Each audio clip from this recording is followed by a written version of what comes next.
Julie Menanno is a licensed marriage and family therapist, a leading voice on attachment styles with 1.2 million Instagram followers and counting, and the author of the best-selling book, Secure Love: Creating a Relationship That Lasts a Lifetime. She earned her master's degree in psychology and has a clinical therapy practice in Bozeman, Montana, using EFT therapy for couples working on attachment issues. Julie is also a wife of 24 years and a mom to 6 kids and 1 dog. On episode 1 of this two-part podcast, we define attachment styles, examine how they can change depending on the relationship, and dive into why the nervous system should be the first thing you worry about when trying to communicate with your partner. We look at why you have to stop trying to change your partner, and we go deep on how shame sabotages our chances at connection. On episode 2 of this two-part podcast, we get to know Julie a whole lot better, partially with the help of her husband, who joins as a surprise call-in guest. Even I didn't know that was going to happen. We talk through her evangelical childhood and how it impacted her career choice. We talk about what being a boy mom can teach us about being better in romantic relationships. And we look at why a midlife romantic postmortem can be so very important. My grand conclusion is that she was, in fact, born to do this work and destined to outline in her unique way what it takes to create secure love. By the end of our talk, I'm pretty sure I officially win at podcasting because, according to Julie, who is renowned by millions of followers, I made her feel seen. One of the things that I really appreciate about your book was that you sort of shift the focus from how the partner is hurting us or even how the Mhm. relationship is hurting us to how we are acting based on our triggers. Sure. And really, it's not just saying, look, your client is the relationship. You're saying, rather than acting based on the long-term good of the relationship and long-term mental health required to partner effectively, you're Mhm. focused on recognizing how to create a nervous system safe environment, right? I really appreciated it just personally because when I think about partnering up again, it is scary. For some of my listeners who may not have read Sure. your book yet, can you take a minute to describe Sure. the concept of attachment styles and why they matter in romantic relationships? Yeah, so the most simple way to explain attachment is that it's the nature of the fears you carry in your relationship and how you act upon those fears in your relationship. And so people can generally be categorized based on the nature of their fears and the behaviors that they use to regulate those fears. And also, when I say fear, I mean desire for connection. It's kind of two sides of the same coin. The desire for connection is on one side of the coin, and the fear of not having the connection is on the other side of the coin. So, those with anxious attachment, their way of creating connection is close the distance, get desperate, resolve it right then and there.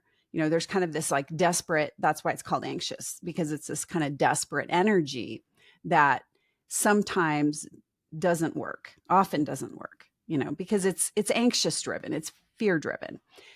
Their core fear is abandonment at the end of the day, which is either emotional abandonment or physical abandonment. And the reason they fear it isn't random. They fear it because they've had a lot of experiences of that really happening. So we learn to fear the worst experiences we've had. And so if you grow up in an environment where you have repeated experiences of being emotionally abandoned, invalidated, told you're too much, not connected to, or even have people just kind of physically come in and out of your life, your nervous system will learn to fear that because that's your nervous system being wise and saying, seek safety, seek closeness, do something, take action here, right? But the problem is that the way they're taking action then pushes their partner away. And kind of that's their, part in creating this narrative of the push pull.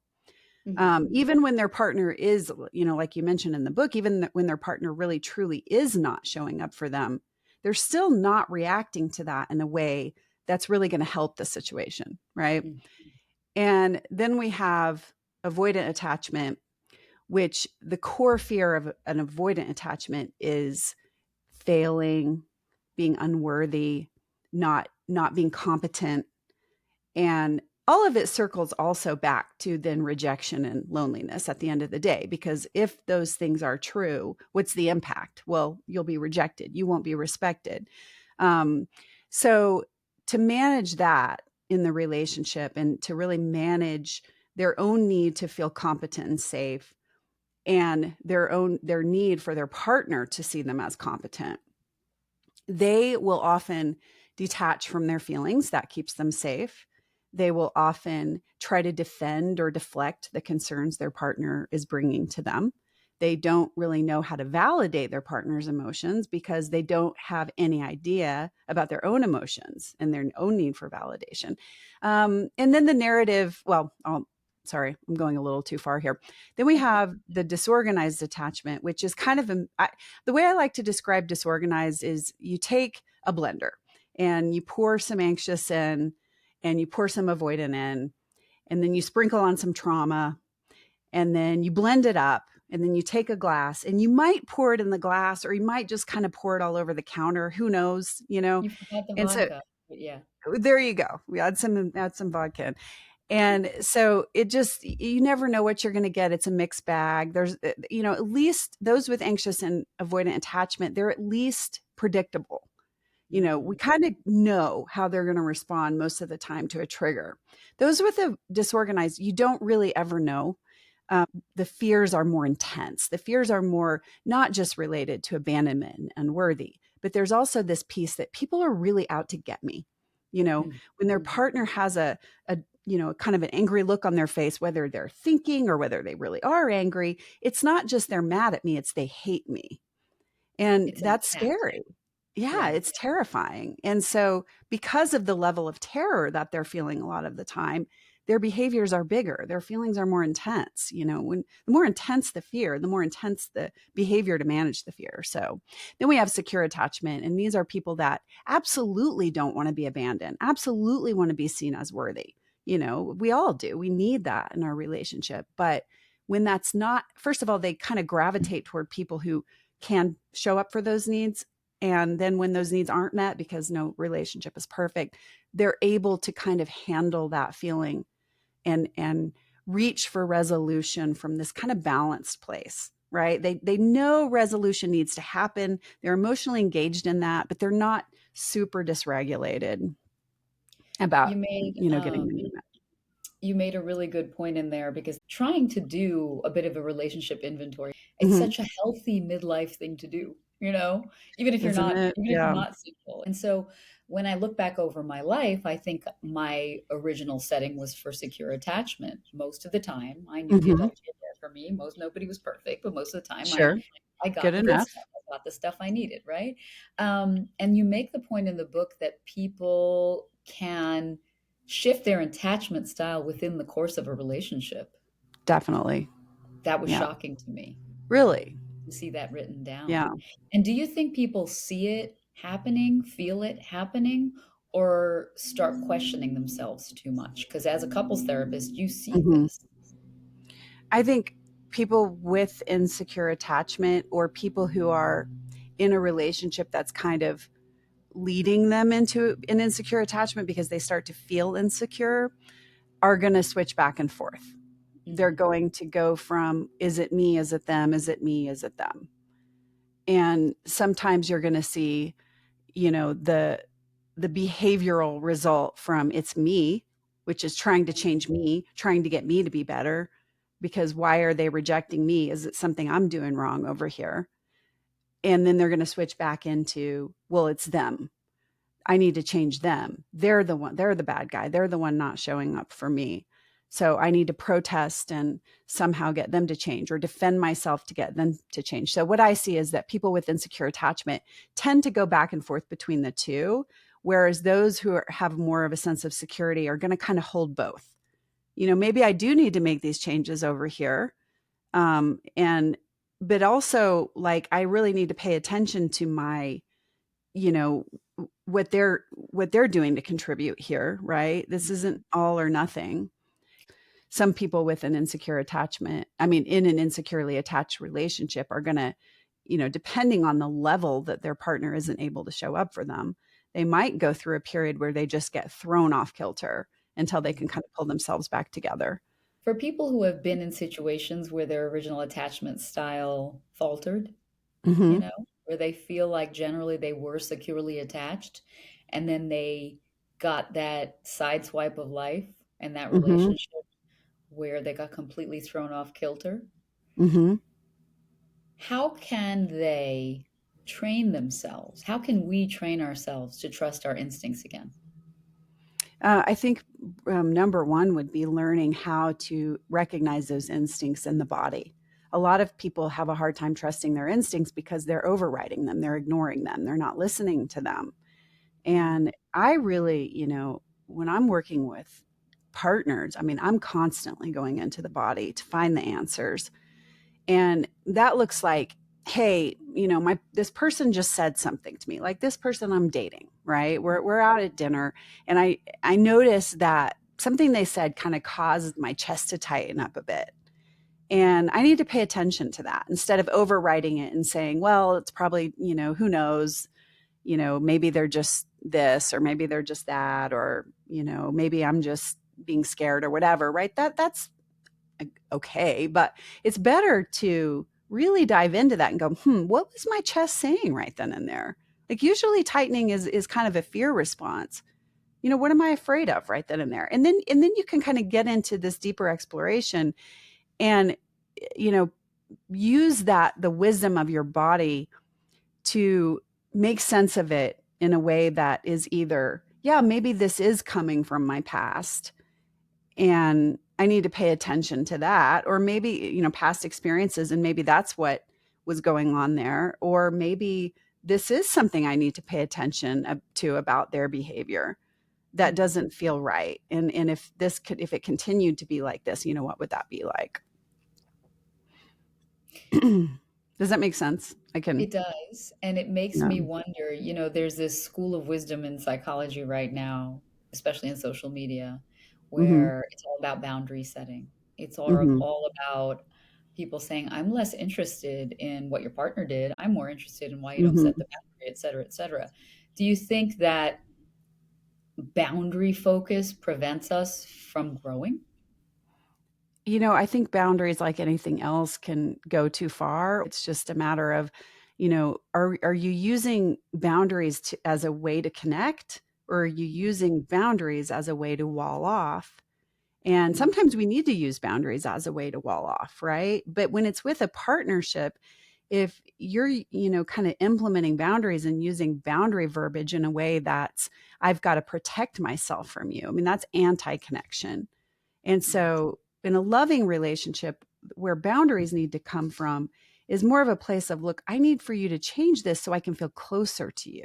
The goal here is to feel closer to you. And I want, the same in reverse. I want to be able to change anything that I might be doing that's kind of getting in the way of your feeling safe and close with me, as opposed to you're getting it wrong, you're the bad guy. Sending your partner these messages, they're kind of the enemy that you need to protect yourself from. So I think it's more of the spirit of the boundary than whether or not boundaries are good or bad. I mean, they are just, boundaries are definitely healthy. It's more about where's your heart. Well, yeah, and I'm sure as a therapist, you have couples that generally come in, and I would assume 99% of them start with the attitude that, hey, this guy, he's the flaw in the relationship. This girl, she's the Absolutely. flaw, right? If you could just see what they're doing wrong, which must be Yeah. exhausting for you, but also kind of the same old. It's just part of the job. I mean, that's why they're stuck. And I really absolutely love, and probably my favorite part of my job is just getting people into their own experience and getting them sharing from that place. I mean, people talk about their partner in a lot of different ways. I call that being outer focused, and that's self abandonment. If someone's so outer focused that that's what, their narrative is just constantly around what's happening outside of them. And I also say talking about the trigger. People spend a lot of time talking about the trigger, which is Mm. this and that, when they did this, when they did that, when I feel this, when I feel that. But they're not really talking about their experience, in those moments, what happens for me. is, first of all, walking around the relationship kind of always wondering when the next criticism is going to come is sad. It's hard, and it leaves my body with this kind of scared feeling all the time. And then on top of that, I start to question myself, like, is something just kind of fundamentally wrong with me? Maybe that doesn't define me. Maybe there's other confident parts, but and then they're able to kind of share with their partner, hey, what happens when I start defending myself is that inside I'm really feeling scared. And I even start to question, is there something broken about me? That's a very different way to speak to a partner than, you just need to change the trigger.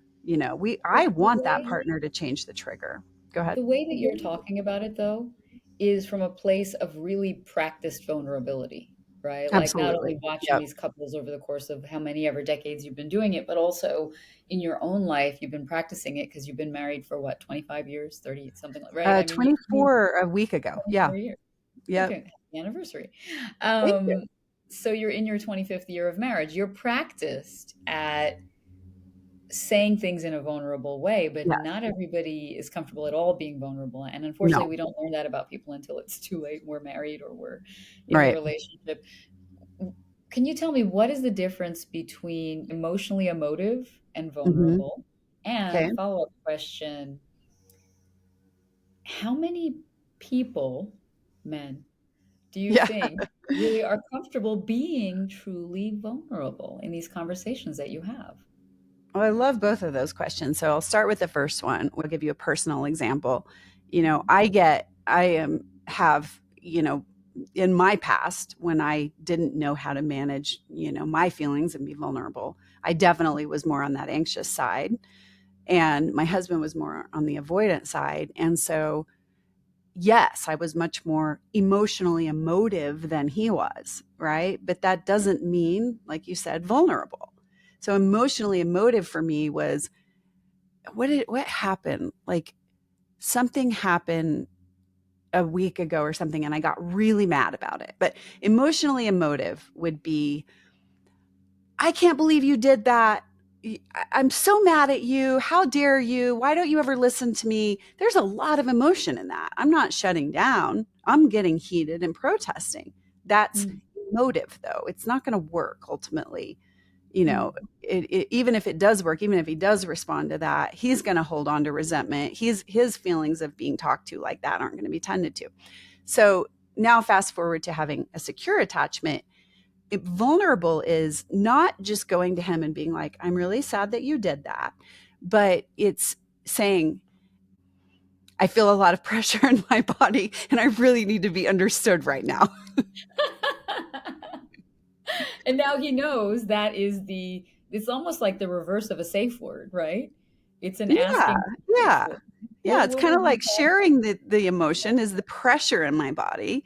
And here's what I'm needing. I need to be understood. And so he knows, because we've done work with him too, that that's a moment where he just needs to hear. And I just need him to understand that I didn't like what he did, that? and for him to get that, right? I mean, he doesn't, it's not really about agreeing I'll never do that again. The first step is just, okay, I'm hearing you. That bothered Mm, you. I get that you're bothered. I'm sorry that happened. He might end up saying, look, here's why I need to do it this way, and we need to work together on this. But first, we just need to tend to that pressure. And for me, I have wounds around being understood and knowing that I'm being heard. And so the first thing I need is, I just need for you to hear about this pressure, so I don't have to get angry and come at it reactively, because I don't feel like there's another way to reach you. how many years into your marriage were you when you figured out you needed to explain to him that you just needed that to be understood? In an effective way that actually was able to get through, um, probably, around when I started doing this work in like 2012, it started to become clear. Not only for me to be able to say that and be really clear and send clear signals, but for him to know how to respond to that. And people, a lot of times, they just don't know how to respond when someone comes to them with that. Mhm. So Because you talk so much about the nervous system Mhm. uh, in general, I assumed you were going to say that it's most damaging not to be able to receive communication Mhm. from your partner, because what you're doing is you're releasing toxicity into the air, right? If you had one page for your book instead of Mhm. 300, right? Yeah. If you had one page, is it too simplistic to say that the trick to building secure love is simply protecting the other person's nervous system and then waiting for them to turn around Um, and reciprocate? I would say it's equally important to protect that both partners are working to protect both of their nervous systems. Mm, mhm, You know, I like to think of it like this if I get really theoretical here. We come into the world our being when we come into the world is entirely predicated on getting co-regulation. If we don't get co-regulation from our caretaker, our nervous systems don't won't survive. First of all, we'll die. Second of all, that's how we learn to self-regulate. So by getting the co-regulation, we integrate that into ourselves, and that facilitates self-regulation. And then the more self-regulated we are, the more we're able to co-regulate others. And some of us don't get enough good co-regulation as children, so we have to learn that as adults. But you can't have one without the other. I mean, you can't have a relationship with two people who are not good at self-regulating be good at co-regulating. And if you mhm, have a relationship that's very disco-regulating, it's going to be impossible for each partner to feel regulated and safe all the time. So both we are equally individuals as we are relational beings. We're mhm. both. After I read your book, you have all these exercises and Mhm. things, and I was looking at some of your social media as well, and I love this phrase you use, which was just to tell someone, "Thank you for being good for my nervous system." And I don't remember That's when you so said funny. it. I don't even remember writing that, but I really like that. At some point you did, and I I thought, "Oh, did. that's so nice," because 'cause I'm big on words of affirmation to Yeah. people in my Yeah. life. Like, if you hold the taxi door open for me to get in, you're getting a compliment, like, you're getting that mister. But then I thought, "Who do I tell they're good for my nervous system?" So I immediately texted my best friend and I said, Oh. "Bestie, I'm using a relationship tactic on you because we've been together for 25 years. So thank you for being good for my nervous system." And she was like, "Oh," Oh. she's like, "My husband doesn't even say things like that to me." So I That's a appreciate really it. good compliment. Yeah, That's it that's is. right. It What's doesn't have to be better than romantic for her to be good for my nervous no, system, no, right? It no. makes me think of, gosh, do you remember in the 80s and early 90s, so much started to come out, people were doing special reports about the orphanages in Eastern Europe. Yes. Oh gosh, All these yes. children were basically not held, not touched. They Yeah. picked up, diaper change, feed bottle, burp, and then put Mhm. back down, and they had no other human touch. And then I guess the reports were saying that these people were adopted into American families and Mhm. could not handle a hug, could not Mhm. handle love, would respond to hand holding by throwing glass across the room, and just were Mhm. basically feral. And it was the first time people were really talking, in my lifetime at least, about how we are animals. We're not any different than the dog. Mm-mm. If you kick the dog will remember, right? If you Yes. emotionally kick the child will remember. Yes. Your But most body people will don't keep the have that score. type of abuse. You know, so much of this is the way you speak and you talk about speaking to your husband. You're very comfortable asking for someone to see your vulnerability and hold it, is Mhm. what you're saying, right? Mhm. It's not always easy to do that. I'm sure it builds up over the course of years, but most people were not raised in an orphanage where they weren't held. Mhm. Where do you think most people get the message that seeking emotional safety from their partner is basically asking too much? Well, if you grew up in an environment where, you had parents who took care of your basic needs and, were not, horrible people, but didn't know how to be emotionally available.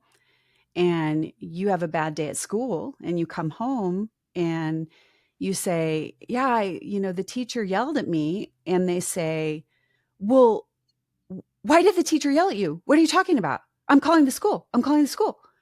Okay, Mm. so nobody's attending to your feelings right then and there. And not only that, but you've now dysregulated your parent, right? Now they're anxious and distressed. And now they're going to possibly do something that's going to make things worse for you because now the teacher's going to get called. And like maybe you don't want that. And so now what did you learn? You learned I had a bad day, just like every kid has at school. Something happened. I feel distressed. And my emotions and putting words to that send this other person to a bad place where they might do things that are bad, right? Even if it's just little bad, like calling the school. Or let's say they say, I don't have time for that. Okay. You need to deal with your stuff on your own. That's emotional dumping. I have to Mm. make dinner. I don't have time for that right now. Right. Okay. There's another reason to believe my emotions are too much. What if they say, you know, what did you do to cause the teacher to yell at you? I mean, they're getting another message that, Mhm. your emotions aren't, there's not a lot of space here for your feelings. Even if you did have a part in it, let's kind of tend to the feelings first. Let's say, okay, help me understand what was that like for you? So there's just even in that one situation. I mean, I have another little storyline that I use about coming home from school with an A on a test and the parent saying, oh my God, I'm so proud of you. This is great. This is great. I mean, that's not a bad response. That's good parents do that. And maybe in context, that's fine. But what if that kid cheated on the test? What if that kid, every person in the class made an A and it doesn't mean anything to them? What if they stayed up all night studying and it's a huge source of pride? I mean, the feelings and the child's experience aren't being held unless they're actually being talked about and held. And so a lot of really good parents just simply don't know how to do that. And so And that's enough. I do think parenting um, is designed to make us better at relating to everyone. If you choose to be a Absolutely. parent, which Yeah. you may have a wonderful life without choosing to be a parent, but I think if you do choose to be a parent, it really can make you a better partner if you try. One hopes, but the way that we talk about raising our children, messaging to our children, and everything is very different than the way our parents did. Yeah. And when I say we, I mean our generation. I'm Hmm. 47. People Nobody talked about, well, let's sit Hmm. with your feelings. There was no, please sit on the timeout corner and think about what you did and work on your Hmm. emotional regulation. I actually used the phrase emotional regulation with my son, who's 9, Hmm. I love because I it. saw it somewhere and I thought that's fantastic. Um, and I like to give him these little nuggets that I'm sure he rolls his eyes at internally and eventually for real. But I tell him things like the single most important skill in life is emotional regulation. And emotional Yeah. regulation is basically, does your reaction match the size of the problem? That's all it Hmm. is, right? Hmm. So Yeah. you're 9 years old, and if That's you very can work true. on that now, then you'll be ahead of like 50% of people. And then, we were in a taxi, and the cab driver loses his mind because a bike goes sort of in Hmm. front. And as we get out of the taxi, my son says, well, that was some bad emotional regulation because he thought Oh, that's I adorable. was like, you That get is an ice cream. absolutely adorable. Yeah. But it's so much easier to think about this stuff intellectually when it comes to our children and their responses. I can observe my children's responses to the world, Hmm. and I can start from a place of assuming that their instincts are good because I made them. Of course, their instincts are good, right? Like Hmm. I know their instincts are good. I made them. They're all organic, right? Yes. But then in adult relationships, it's a completely different argument. And you said another thing in the book, which was that expressing appreciation is long-term relationship protection, Hmm. right? Appreciating someone first, saying, honey, I appreciate how hard you work. I appreciate that you're doing that to make money for us. I Hmm. appreciate that you're doing it because you want us not to have to worry about the future. However, when I haven't gone out with you anywhere in 3 weeks and you brush me off when I want to go out to dinner, Hmm. then it makes me feel, but like that would be the right, vulnerable, adult, intellectual way Hmm. to say it. That's not the way most wives are going to say it, or Sure. girlfriends. But if we know intellectually that expressing appreciation is the best long-term protection we can provide Hmm. for a relationship, what is your advice for someone who suspects their partner is just going to take appreciation as an excuse not to address any other concerns. Do you see where I'm Well, going? yeah, I do, and I think that that's just another layer of the problem. Depreciation isn't the problem in that equation. The problem is that the partner isn't responding. Who knows what the reason is, but if for whatever reason, regardless of what that is, why are they not responding to their partner? Why aren't they showing up? So that's a real separate conversation. I'm coming Mhm. at this from a perspective of um, so many people around me who are carrying a lot of trauma and they're healing while they're searching Mhm. for their forever Mhm. person. They think they're going to get it right this time, you Mhm. know? Um, the larger question, and I think it's almost rhetorical, is it always possible to create a securely attached environment? Maybe it depends on the person's traumas, but it can Mhm. take a long time to figure out what you're really working with, right? Because it takes a long time to figure out Mhm. in yourself what you're really working with. So how long is it going to take to Mhm. figure out what you're working with in a new partner? Mhm. And we don't have that kind of time, right? Mhm. We're Yeah, losing your no, life. agreed. Yeah. So I guess it's a roundabout way of saying, when do we give up on Mhm. improving the relationship? Great question. There is no guarantee. There unfortunately, there's no guarantee that your partner is gonna show up in the way, ultimately, that you need a partner to show up to feel safe and close in the relationship. Well, and that's no matter what kind of relationship advice you follow out there, right? Um, all we can do is increase the odds by doing our part. And I believe that this attachment work is the best way to increase the odds. Otherwise, I wouldn't be doing this. That's been my observation in my own life and working with a lot of clients. But um, the point at which I say to someone that it's time to really consider, what you want your future to look like is when one, they really do believe in their heart that they've done their part, that they've cleaned up their side of the street, that they're expressing their needs and their wants and their reaches for closeness in a healthy way. And they're responding to their partner's shortcomings in a healthy way, which doesn't mean always positively. I mean, it can be setting boundaries or being more assertive.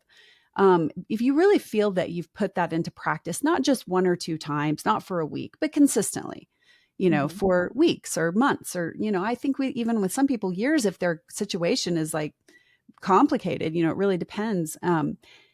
And you're not getting the relationship that you're hoping for. Maybe you've seen some little changes, but it's really not enough. You're really not fully, most of the time, walking around feeling safe and close. Or your partner's just not shifting at all. They're blocked in a way that they really just can't meet you. Mhm. And you have no more hope, or very little hope, or very little evidence of hope that it really ever is going to change. That's when Mhm. you want to really consider, because even if the first two things are there, like you're really doing your part, they're really not shifting, but you also are able to say, I do see some little changes here, and I have some hope that if we keep going, then maybe we will keep growing together. I mean, that's a good sign that if 6 or 7 months go by, or however long that is for the couple, and they're like, it really, nothing's really shifting. They don't want to get help. They don't want to work on themselves. And then you really have to decide. Sometimes it's grieving what you aren't going to get, what you hoped for, getting to a place of acceptance with that, and maybe co-parenting together. Sometimes it is leaving the relationship, And you some know. people are really grieving what they thought their life would be. Mhm. So this is, I think, very useful because you kind of put a finer point on how to know when to stop trying. Mhm. Let's rewind to the beginning of a relationship. Okay. Um, I'm Mhm. thinking about shame, which is not a word I would have ever used in the context of relationship. But the way you describe it, you go back to childhood, almost anything can create a feeling of shame and a fear of shame in Mhm. our childhoods, right? In that context, it becomes very different when you think about how people may be operating and where it may be coming from. Mhm. Is shame the default setting that is the opposite of secure attachment? I think shame I think acting on shame and not talking about shame directly is Mm. the opposite of secure. It's not the shame that's a problem, right? Shame hurts. Nobody loves shame. We don't want to walk around with a lot of shame. But when it comes to relationships, shame isn't the problem. It's how shame is impacting your interactions with your partner. That's the problem. Because when partners start to deal with their shame and talk about their shame and help each other with their shame, they can actually start removing each other's shame, helping, not doing all the work, right? I always like to say, I want partners to help each other, which is very different from I'm going to take responsibility for your shame and try to make it go away. It's I'm going to help you because I'm going to show up in a way in this relationship and I'm going to say things in this relationship that helps reverse those negative self beliefs you develop that cause your shame to begin with. And there's very, specific ways of communicating about shame that help that process along.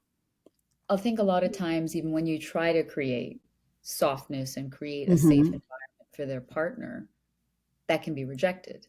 Mm-hmm. And rejection may look not like rejection until you see it stacking up over time, right? Mm-hmm. In long-term relationships. What are some of the signs that someone is operating from a place of shame? Well, first of all, rejecting your partner's reaches to help you with that is operating from shame. Mm. That's the first layer. Then we have to figure out what's blocking your openness to that help. Is it something about their delivery? It might be. They might just be saying, don't feel shameful, instead of, I really get that you carry this around. And I'm so sorry that you've had to carry this around for so long. And I'm so sorry that you got all these beliefs that your emotions are too much. And I just want to let you know right here and now, you're not too much for me. That's the kind of conversation that helps dissolve shame. Now, that's a perfect delivery, right? Which does take a while to get to. But even with that perfect delivery, if that person isn't able to receive that and be regulated by that, we need to understand why. And probably the reason is the shame itself is blocking it, which is taking in help makes me weak.